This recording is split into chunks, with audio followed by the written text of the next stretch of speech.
Halo, balik lagi sama gue Izzy di vlog gue NWWCS. Di kesempatan kali ini, gue masih mau ngebahas tentang NPD dan juga berhubungan dengan orang NPD atau in relationship with someone with NPD.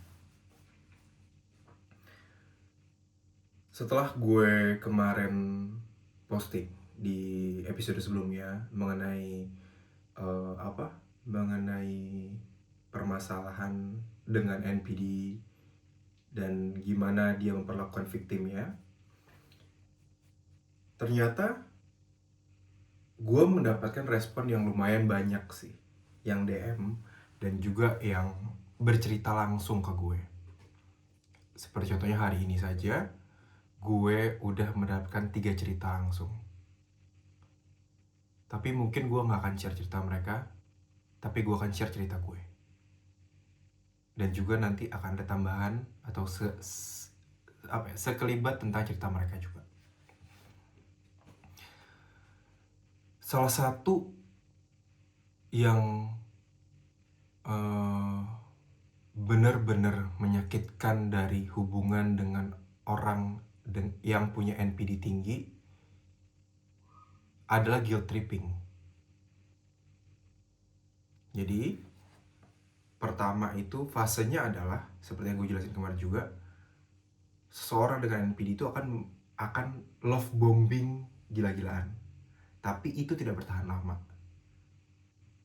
Ada 3 bulan, ada 6 bulan, ada 1 tahun. Setelah itu, mereka akan melakukan evaluasi atau devaluation. Dia merasa sudah memberikan semuanya ke kalian, dan setelah jangka waktu tertentu, dia akan mereview. Oh, ternyata gue nggak mendapatkan itu dari pasangan gue. Dan dia mulai mencari itu dan mulai bilang kayak misalkan, oke,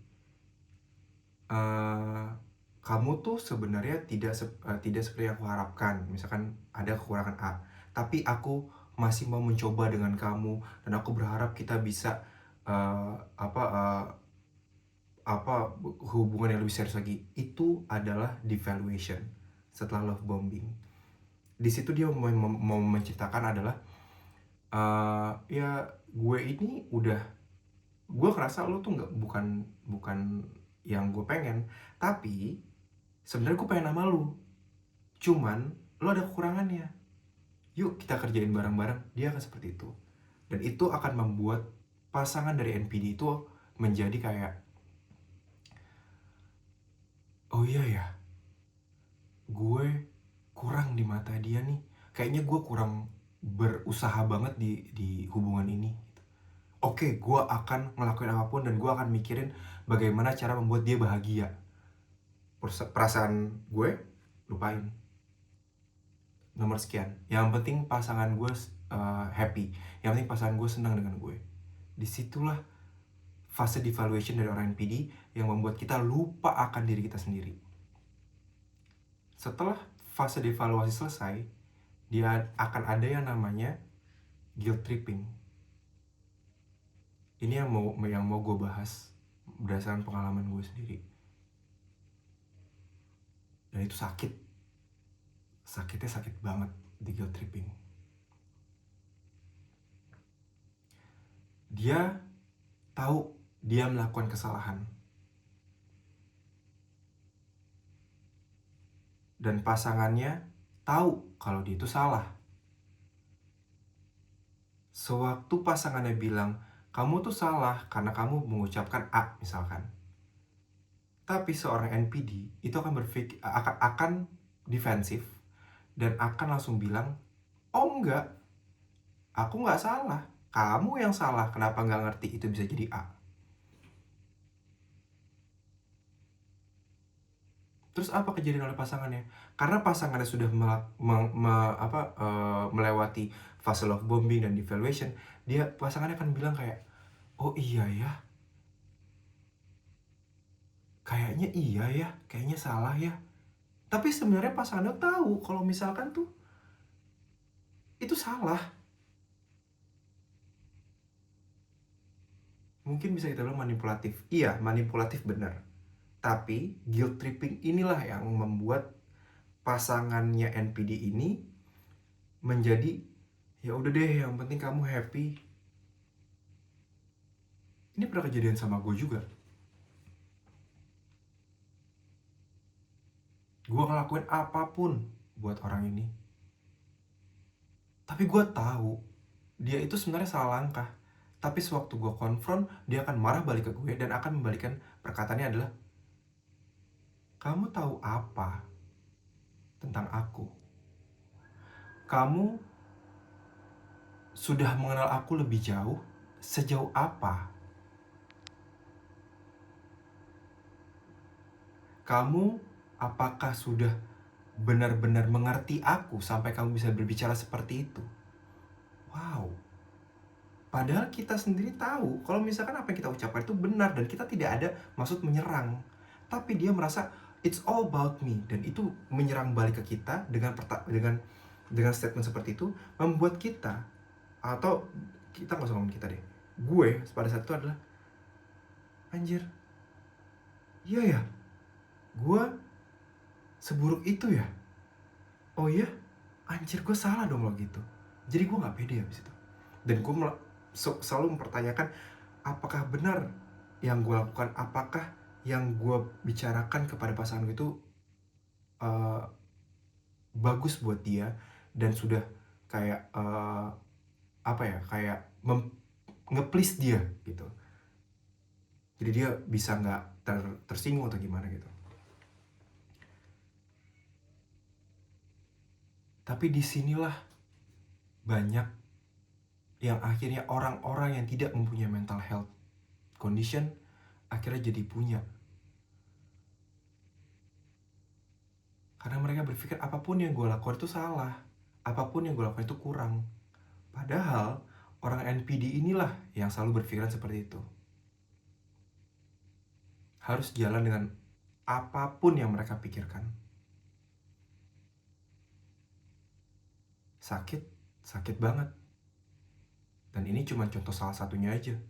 Banyak guilt tripping yang biasa dilakukan oleh NPD. Bisa di Google, bisa di apa, terserah deh. Atau mau tanya ke gue juga, gue akan jelasin lebih lanjut lagi, lebih luas lagi kalau pengen tahu apa sih tentang guilt trippingnya selain yang tadi gue sebutin tadi gitu. Cuman yang gue tahu dan yang gue sudah rasakan adalah seperti itu. Divaluasi,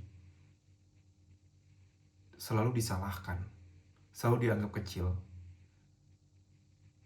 Dan salah satunya yang membuat yang benar-benar ketara adalah kita akan selalu dianggap kecil dan kita akan selalu dibayang-bayang mereka.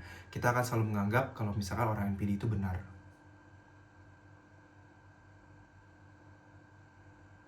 Kalau kita tarik ke belakang lagi, mungkin kita bisa lihat, dan ini adalah kesalahan dari, bukan kesalahan ya, ini kelemahan gue. Gue selalu berpikir kalau gue setiap ketemu orang NPD, gue selalu berpikir adalah, oke, kita bisa berubah bareng. Gue bisa untuk merubah dia. Gue bisa untuk memperbaiki dia. Gue bisa untuk mengalah, untuk menjadikan dia lebih baik. Itulah kesalahan gue, itulah kelemahan gue. Gue selalu berpikir selalu positif. Dari semua yang negatif, itulah positif. Jadi selama ini gue selalu dari dulu ya, gue selalu mengindahkan yang namanya red flag. Karena gue berpikir adalah semua bisa dibetulin. Nah inilah yang akhirnya bisa ngebuat gue menjadi seperti sekarang.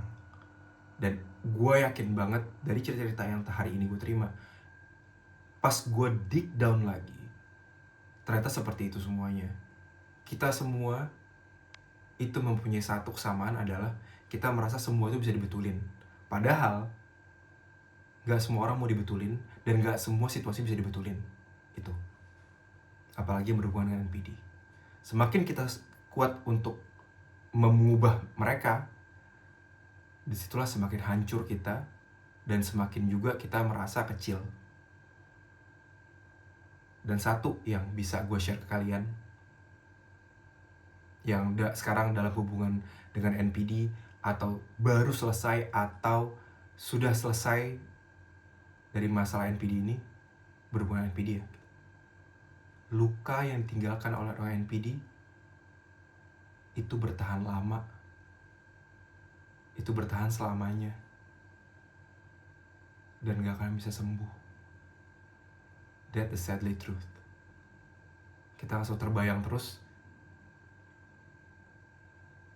Tapi apa yang bisa kita lakukan? Satu, bercerita ke orang yang bisa kalian percaya, ke orang terdekat kalian. Dan yang kedua, seeking for professional help. Karena mereka punya list of tasks that we need to do to overcome this. Dan gue berharap bagi orang-orang yang sekarang punya NPD-nya tinggi, gak ada salahnya kalian juga seeking professional help, supaya kalian tidak menciptakan orang-orang yang dengan mental health condition lagi yang baru, dan juga kalian gak nebar banyak-banyak dosa ya gitu. Itu sih yang gue minta. Karena luka itu bertahan lama. Karena luka itu gak akan bisa sembuh. Karena kalian juga butuh disembuhkan. Okay? So I think that's it for this episode. Terima kasih. Gue akan ngebahas terus-terusan lagi mengenai ini. Dan once again, DM me, WhatsApp me, email me anytime. Gue akan senang banget untuk ngebahas dan untuk mendengarin cerita kalian. Dan yang terakhir, if you think that no one love you, I'm here. I love you. Thank you. Dan sampai ketemu lagi di episode selanjutnya. Ciao.